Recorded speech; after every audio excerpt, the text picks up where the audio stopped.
Ano ba yun? Ano pa, wala ka na naman? Ha? Bakit? Pera? Ano mo pera?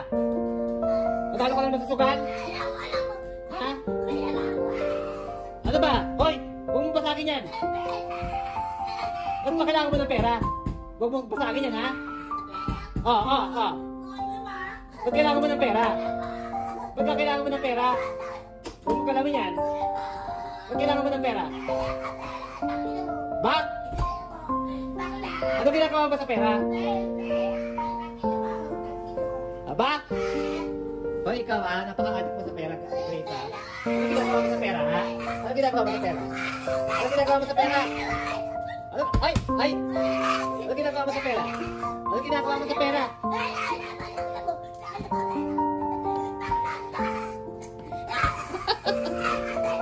Ayan! Ayan! Binasag mo na! Basag na yung salamin, oh! Ayan, oh! Ayan, oh! Oh, ayan! Ano, basag na! May crack na! Ayan, oh! Oh, ayan! May crack na! Ayan! Ayan, oh! Ayan, oh! Crack na! Ano? Oh! Ano ba gagawin mo sa pera? Ha?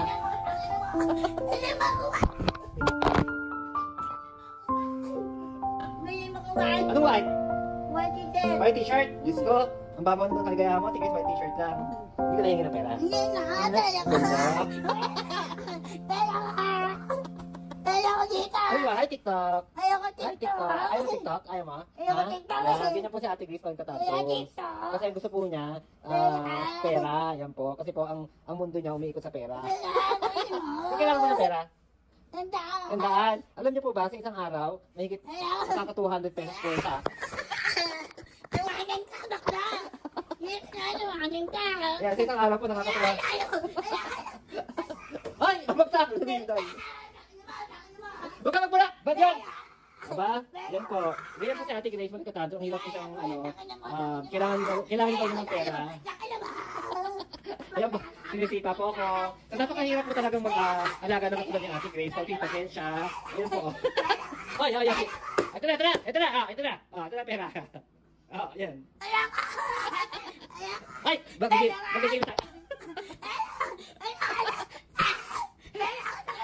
Yan po, so kailangan konti. Ayan, magsaka na. Kaya kailangan po.